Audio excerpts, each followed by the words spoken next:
প্রভু যীশু খ্রিস্টের নামে আরো একটিবার আপনাদের সবাইকে স্বাগত জানাই আজকের আমাদের এই আলোচনা সভাতে। আজকে আলোচনা সভাতে এমন একটা গুরুত্বপূর্ণ বিষয় নিয়ে উপস্থিত হয়েছে যেটা আলোচনা করব। সেই আলোচনাটা প্রার্থনার বিষয় নিয়ে। অনেক সময় প্রার্থনা করি, কিন্তু প্রার্থনার উত্তর যখন সঙ্গে সঙ্গে পেয়ে যায় আর ভাবি না যে প্রার্থনার উত্তরটা কোথা থেকে আসলো, এত তাড়াতাড়ি কিভাবে আসলো। আবার যখন দেরি করে আসে প্রার্থনার উত্তর, তখন সেটা নিয়েও ভাবি না যে প্রার্থনার উত্তর আসতে এত দেরি হচ্ছে কেন। তাহলে কি আমার প্রার্থনাটা উপযুক্ত জায়গায় পৌঁছায়নি, বা যার কাছে করেছি তার কাছে কি পৌঁছায়নি, অন্য কোথাও চলে গেছে বা আটকে গেছে। আবার অনেক সময় আমরা হতাশ হয়ে যাই যখন আমাদের প্রার্থনার উত্তর আসে না।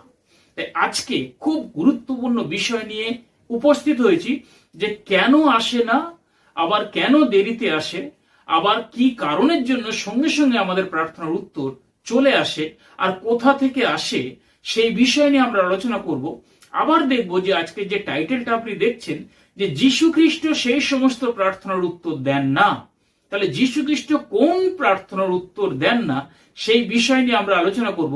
অথচ এমন একটা প্রার্থনা করলেন যার উত্তর যীশু দিলেন না, অথচ তার উত্তর আপনিও পেয়ে গেলেন। তাহলে কোথা থেকে আসলো, কিভাবে আসলো? তাই খুব ইন্টারেস্টিং বিষয় নিয়ে আজকে উপস্থিত হয়েছি। তাই অনেক সময় আপনি প্রার্থনা করেন, হয়তো 10টা বিষয় চাইলেন, 10টার মধ্যে আপনি 10টা উত্তর পান না। 10টার মধ্যে হয়তো 5টা উত্তর পেয়েছেন, কেউ 2টো উত্তর পেয়েছেন, কেউ 1টা উত্তর পেয়েছেন, কেউ আবার 8টা উত্তর পেয়েছেন, আবার অনেকে কোনো উত্তরই পায় না। আবার দেখা যায় যে অনেকে 10টা প্রার্থনার উত্তর 10টাই পেয়েছে। তা সেই কারণের জন্য দেখা যায় যে অনেক মানুষদের নাম আপনি শুনে থাকবেন, যাদের রোগের জন্য প্রার্থনা করা হয়েছে কিন্তু তাদের রোগ ভালো হয়নি, সে মৃত্যুবরণ করেছে। তাহলে এরকম অনেক রয়েছে। তাহলে তার প্রার্থনার উত্তর আসলো না কেন?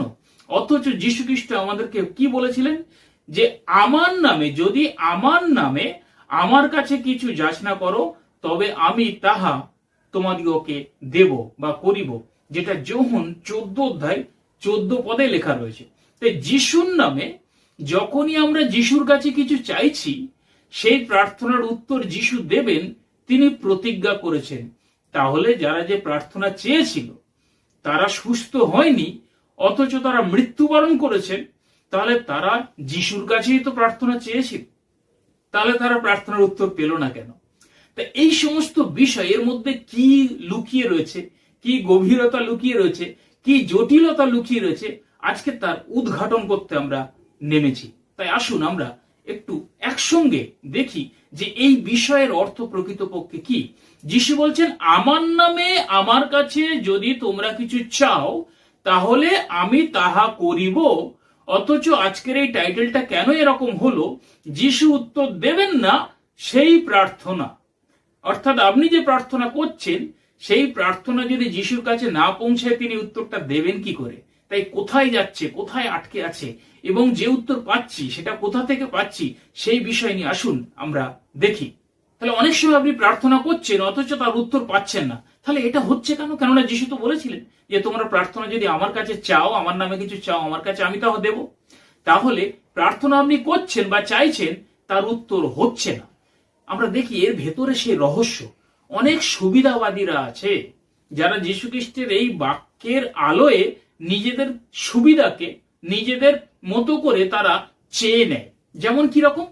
তারা বলেছে যীশু খ্রিস্ট তো বলেছেন, তাই তাদের সুবিধা মতো জগতে যা কিছু প্রয়োজন, শরীরে যা কিছু প্রয়োজন, জগতের ঘর বাড়ি টাকা পয়সা ইত্যাদি যা খুশি তাদের মনে হয়, সেইগুলো তারা চেয়ে নেয়, তার ফায়দা উঠায়। তাই সেই কারণের জন্য তারা তো সেগুলো সব পায় না। তাই এখানে দেখবো যে তারা পায় না, আর এই প্রার্থনা তাদের যিশুর কাছে না গিয়ে অন্য কারোর কাছে পৌঁছে যায়। কেন পৌঁছে যায়, কিভাবে পৌঁছে যায়? এগুলো হচ্ছে জাগতিক মানসিক চাহিদা, এগুলো হচ্ছে জাগতিক অভিলাষের জন্য চাওয়া। সেই কারণে তারা উত্তর পায় না। যাকব সেখানে বলছে 4 অধ্যায় যদি আপনি দেখেন 3 পদে, যে তোমরা যাচনা করিতেছ অথচ ফল পাচ্ছ না, কেননা তোমরা মন্দভাবে যাচনা করছো। কি মন্দ? কেননা তোমরা এইভাবে যাচনা করছো যাতে তোমরা এখানেই সুখ ভোগ করতে পারো। নিজেদের শারীরিক সুখ ভোগের জন্য তোমরা পিতার কাছে চাইছো বা যিশুর কাছে চাইছো, সেই কারণে তো তোমরা উত্তর পাচ্ছ না। তাহলে এখানে দেখা যায় যে যাকব বলছে যে তোমরা মন্দভাবে চাইছো। তাই মন্দভাবে যদি আপনি চান, তাহলে তো তার উত্তর আপনি পাবেন না।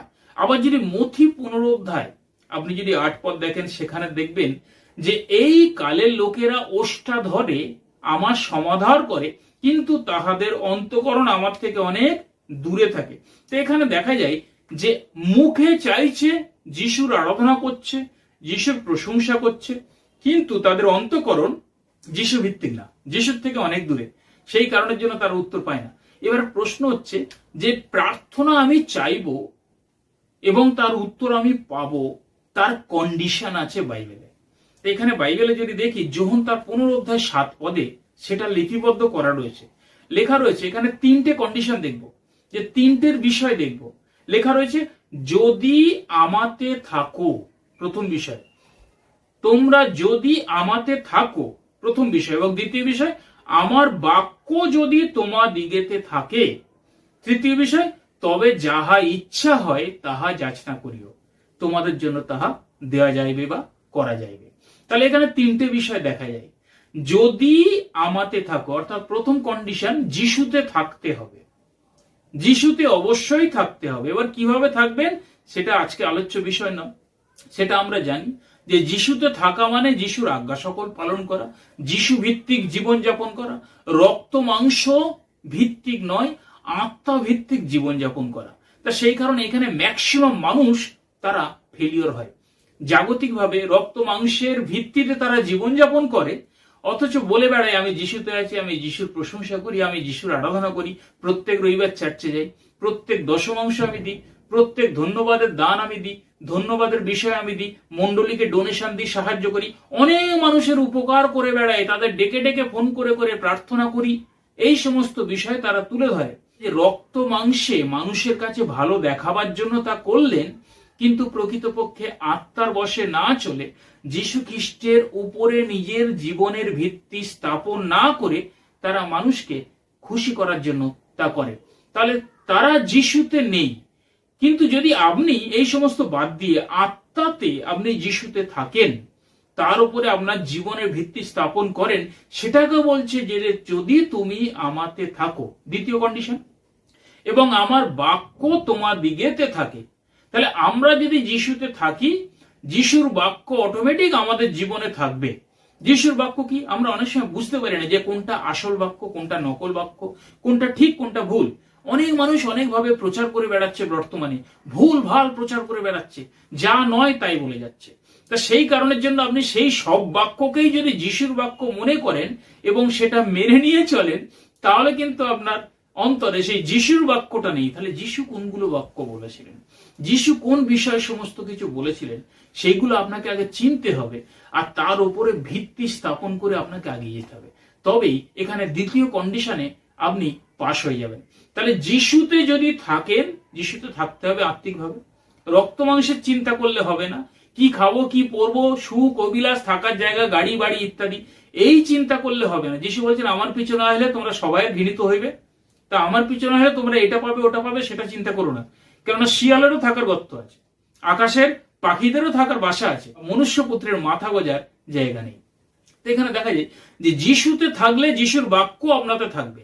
এবার সেই বাক্য কি? সেই সত্যের বাক্য, যে সত্যের কথা যিশু বলেছিলেন যে তোমরা যদি আমাদের থাকো তবে তোমরা আমার শিষ্য, আর যখনই শিষ্য তখনই সেই সত্য তোমরা জানবে। সেই সত্যের বিষয়ে এখন কেউ আর চিন্তা করে না যে কোন সত্যের কথা যিশু বলেছে, কোন সত্যের কথা আমাদের জানা দরকার রয়েছে। এখানে দেখা যায় যে 3 নম্বর কন্ডিশন, তবে যাহা ইচ্ছা হয় যাচনা করিও। আমরা প্রথম কন্ডিশন এবং দ্বিতীয় কন্ডিশনকে স্কিপ করে যাই, সেটা এড়িয়ে যাই বা লাফিয়ে চলি। লাফিয়ে গিয়ে 3 নম্বর কন্ডিশনে আমরা বেশিরভাগ ম্যাক্সিমাম খ্রিস্ট বিশ্বাসীরা এটাতেই ভিত্তি বা বিশ্বাস স্থাপন করে সেই মতো যিশুর কাছে চাই। কেন লেখা আছে যাহা ইচ্ছা হয় তাহা যাচনা করিও, তাহলে আমি তোমাদিগকে তাহা দিব। এখানে বিশ্বাসীরা যা খুশি তাই চেয়ে চলেছে, সেই কারণের জন্য তারা উত্তর পাচ্ছে না। কেন? প্রথম এবং দ্বিতীয় কন্ডিশনে তারা কেউ পাশ করতে পারেনি। কারণ প্রথম কন্ডিশন, যদি আমাতে থাকো যিশুতে নেই, এবং আমার বাক্য যদি তোমাদিগেতে থাকে, যিশুর বাক্য যদি তাদের অন্তরে থাকে, তাহা হইলে যাহা ইচ্ছা যাচনা করো। এই দুটোকে বাদ দিয়ে যা ইচ্ছা মানুষ যাচনা করছে বলে পাচ্ছে না। এবারে ধরুন একজন ব্যক্তি, সেই ব্যক্তি যিশুতে আছেন, যিশুর বাক্য সেই ব্যক্তির অন্তরেও আছে। তাহলে আপনি একবার বলুন তো, সেই ব্যক্তি কি জগতের অভিলাষ, মানসিক অভিলাষ, টাকা পয়সা, সুখ ভোগ, ঐশ্বর্য এই সমস্ত কিছু চাইতে পারে? কেন, সে তো আত্মিক। যে আত্মিক জীবনযাপন করে, রক্ত মাংসকে সে অত গুরুত্ব দেয় না, রক্ত মাংসের চাহিদা, অভিলাষকে, ভোগ বিলাসকে অত সে গুরুত্ব দেয় না। সেই কারণে সে এই সমস্ত জিনিস কিছু চায় না, জানে এটা তো দুদিনের, এই পৃথিবী কদিনের। তাই তার আসল সুখ, আসল জীবন, আসল বাড়ি যে সেই ঈশ্বরের রাজ্য, সেই বিষয় নিয়েই সে চায়, সেই বিষয় নিয়েই সে চিন্তা করে। সেই কারণে এই দুটো কন্ডিশন যদি আপনি স্কিপ করে যান, তাহলে আপনি জীবনে আত্মিকভাবে কিছু চাইতে পারবেন না। সেই কারণে রক্ত মাংসের শরীরেই আপনাকে চাইতে হবে, আর তাতে আপনি উত্তর পাচ্ছেন না। দোষ হয়ে যাচ্ছে যিশুর। তিনি বলেছেন, প্রতিজ্ঞা করেছেন, অথচ দেননি, তিনি দোষী। এটাই আমরা বলে চলি। কিন্তু এখানে দেখুন যে আমরা যদি আত্মিকভাবে চলি, আত্মাতে চলি, তাহলে রক্ত মাংসের বিষয়, মন্দতার বিষয়, সুখ ভোগের বিষয়, এগুলো আমাদের কাছে আর আসবে না। তখন আমরা এগুলোর জন্য যাচনা করব না। সেই সমস্ত মানুষদের কথা বলেছে। কিন্তু আপনি চিন্তা করুন তো, আপনি কোনগুলো চাইছেন? আপনার ধন্যবাদ কোনগুলো? রক্ত মাংসের, জগৎ ভিত্তিক, পৃথিবীতে ভাই বোন, বাবা মা, ছেলে পুলে, নাতি নাতনি, এদের জন্যই আপনি সব উজাড় করে দিয়েছেন, এদের জন্যই যিশুর কাছে সব চাইছেন। এগুলো তো চিরকাল স্থায়ী নয়, এগুলো তো একদিন ছাড়তে হবে। এগুলো তো এই জগতের জীবনের জন্য। তাহলে আপনি উপরে কি নিয়ে যাবেন? যিশু সেই কন্ডিশন রেখে তিনি বলেছিলেন যে যাহা ইচ্ছা, মানে সেই আত্মিক ব্যক্তি যা খুশি জগতের জিনিস চাইতে পারে না, অসম্ভব। সেই কারণের জন্য তিনি এখানে সেই কন্ডিশনগুলো দিয়েছেন। কেননা যোহন যদি আপনি 6:63 দেখেন, সেখানে যিশু বলছেন মাংস কিছু উপকারী নয়, রক্ত মাংস কিছুই উপকারী নয়। তাই যিশু কি মাংসিক? যিশু কি মাংসে আছে? বর্তমানে তিনি কোথায় আছেন? আমরা জানি পিতার দক্ষিণে তিনি চলে গেছেন। তাহলে পিতার দক্ষিণে তিনি কি রক্ত মাংসের শরীরে আছেন? তিনি তো রক্ত মাংসের শরীরে উঠে চলে গেছেন, আমরা জানি। তাহলে সেই রক্ত মাংসের শরীরে কি তিনি আছেন? তাহলে পিতার কাছে রক্ত মাংসের শরীর কি পৌঁছাতে পারে? অথচ শাস্ত্র বলছে রক্ত মাংস ঈশ্বরের রাজ্যে যেতে পারে না। তাহলে আমরা মাংসিক ভাবে যদি জীবনযাপন করি, তাহলে আমরা মাংসিক যিশুকে আমাদের চিন্তায়, ধ্যানে, জ্ঞানে, প্রার্থনাতে নিয়ে এসে তার কাছে আমাদের থালাটা পেতে দিই, দাও, না দিলেই তুমি দোষী, নিজের প্রতিজ্ঞা ঠিক রাখতে পারছো না। এটাই আমরা বলে থাকি। তাই যিশু এখানে কি কন্ডিশনে বলেছিলেন সেটা আমরা একবারও ভাবি না বা বুঝি না। তাই আত্মায় যদি ঠিক থাকি, আমরা আত্মাতে ঠিক থেকে আমাদেরকে চাইতে হবে। তাই আত্মাতে যদি ঠিক থাকি, তাই যিশু যে প্রতিজ্ঞা করেছেন যে মথি তার 6:33 তাহলে তোমাদের প্রয়োজনীয় জিনিস সকল তোমাদেরকে দেওয়া যাবে। তাহলে আমরা প্রথমে তার রাজ্য এবং ধার্মিকতার জন্য চেষ্টা করব। অর্থাৎ আত্মাতে আমরা চেষ্টা করব ঈশ্বরের রাজ্যের জন্য, আত্মাতে চেষ্টা করব ঈশ্বরের রাজ্য মানুষের সামনে তুলে ধরার জন্য, আত্মাতে চেষ্টা করব চলার জন্য। কেননা ঈশ্বরের রাজ্য বা সেখানে পৌঁছাতে গেলে আমাদের আত্মা পৌঁছাবে, রক্ত মাংসের শরীর পৌঁছাবে না। তাই সেই জিনিসটা বা সেই বিষয়টা, সেই দিকটা ঠিক রাখলে আমাদের প্রয়োজন দেবে। আবার এর ব্যাখ্যা অনেকে ভুল করে, যে যিশু বলেছেন যে তোমরা যদি ধার্মিকতার জন্য সচেষ্ট হও, তাহলে তোমাদের প্রয়োজনীয় জিনিস দেবো, তার মানে যিশু সব দেবেন, সব পাবো। অনেকেই তো বলে, প্রার্থনা করে এবং প্রচারও করে, তারা তো বোকার মতো প্রচার করে, বোকার মতো প্রার্থনা করে। ওখানে লেখা নেই যে সব পাবে, গাড়ি বাড়ি, ধন সম্পত্তি, টাকা পয়সা, ঐশ্বর্য সমস্ত কিছু পাবে। অথচ যিশুকে যখন পরীক্ষা করা হচ্ছিল, শয়তান বলছে এই সমস্ত ঐশ্বর্য আমার অধিকারে আছে, আমি যাকে ইচ্ছা তাকে দিই। তাহলে এখানে দেখা যায় যে যিশু তো বলতে পারতেন যে কার জিনিস নিয়ে কাকে দেবে। যদি যিশুর অধিকারে সেই সমস্ত কিছু থাকবে, তাহলে সব পাবে কথাটা বোকারা বলে। সব পাবে কথাটা যারা আত্মিক নয়, মাংসিক জীবন যাপন করে, তারাই এটাকে বলে। তা বর্তমানে অনেক লোক মানুষকে দেখাবার জন্য ধর্মকর্ম করে, যেটা মথি তার 6:1 লেখা রয়েছে, মথি তার 6:3 এবং 5 এই পদগুলোতে লেখা রয়েছে যে তোমার ডান হাত কি করছে, বাঁ হাতকে তা জানতে দিও না। কারোর যদি আপনি উপকার করেন, কিছু দান দেন বা কিছু ডোনেশন দেন বা কিছু সাহায্য করেন, আপনি লোককে বলে ফাটান যে আমি তো এই করেছি, ওই করেছি, ওই করেছি। অথচ যিশু বলছেন ডান হাত যেটা করছে, বাঁ হাতকে জানতে দিও না। আমরা মানুষকে জানাবার জন্য কিঞ্চিত উপকার করে সেটাকে এত বড় করি, তাহলে তারা কি করে ঈশ্বরের রাজ্যের উপযোগী হবে? আপনি নিজে বলুন। সেই কারণে প্রার্থনার উত্তর তারা পায় না বা তাদের কাছে আসে না। এইবারে কি হলো, যখনই প্রার্থনার উত্তর আসে না, তারা পাচ্ছে না, তখন যখনই আপনি মানসিক প্রার্থনাতে অভিলাষের জন্য প্রার্থনা করেন, সেই প্রার্থনাটা ডাইভার্ট হয়ে যায়, তখনই পৌঁছে যায় এই জগতের অধিপতির কাছে। জগৎ ভিত্তিক যখনই বেশ কিছু চাইবেন, যেটা অভিলাষের জন্য, সুখ ভোগের জন্য, যেটা আপনার প্রয়োজন নেই, প্রয়োজনের অতিরিক্ত উচ্চাকাঙ্ক্ষা আপনার রয়েছে, তখনই এই জগতের অধিপতির কাছে সেই প্রার্থনাটা ডাইভার্ট হয়ে যায়, আর তার ক্ষমতা অনুসারে সে উত্তর দেয়, আর আপনি ভাবে নিঃস্ব দিয়েছেন। তখনই তার কখন যে নিজের অজান্তে গোলাম হয়ে গেছেন, তার কবজায় আপনি চলে গেছেন, আপনি নিজেই বুঝতে পারেন না। সেই কারণে আমরা যখনই এই অভিলাষ ভিত্তিক প্রার্থনা করি, তখন সেই প্রার্থনা শয়তানের কাছে চলে যায়, জগতের অধিপতির কাছে চলে যায়। আর সেই জগতের অধিপতি, আমরা অনেক সময় ভাবি যে জগতের অধিপতি ঈশ্বর। না, খবরদার না। এই জগতের অধিপতি ঈশ্বর নয়, এই জগতের অধিপতি শয়তান, দিয়াবল। তা এই জগতের অধিপতি সেই সমস্ত কিছু বিষয় আমাদেরকে তাদের ক্ষমতা অনুসারে আমাদেরকে উত্তর দেয়। আমরা বুঝতে পারি না, মহাসত্য না জেনে, আত্মিক বিষয় না জেনে তাকেই গলায় মালা দিয়ে আমাদের জীবনে বরণ করি, যিশু পালিয়ে যায়। তা সেই কারণে আত্মিক জীবন তাদের কখনো বিল্ড হয় না। তাই প্রার্থনা যখনই আপনি করবেন, সবসময় মনে রাখবেন যে আত্মায় প্রার্থনা করবেন, আত্মিক বৃদ্ধি পাওয়ার জন্য প্রার্থনা করবেন। এবার অনেক সময় আপনি বলবেন, তাহলে কি আমাদের রক্তমাংসের শরীরে সংসারের প্রয়োজন, এগুলো দরকার নেই? কেন দরকার নেই? ওখানে তো যিশু বলেছেন তোমার প্রয়োজনই আমি দেব। তাহলে ওই নিয়ে যখন আপনি পড়ে থাকবেন, তখনই ধীরে ধীরে ধীরে ধীরে আপনার আত্মার বিষয়টা ছোট হতে হতে শেষ হয়ে যায়। তাই অভ্যাস করুন আত্মার বিষয়। কেননা আপনি আত্মা, আপনি মাংস না। আপনার মাংসের বডি রয়েছে, কিন্তু তার ভিতরে আপনি আছেন।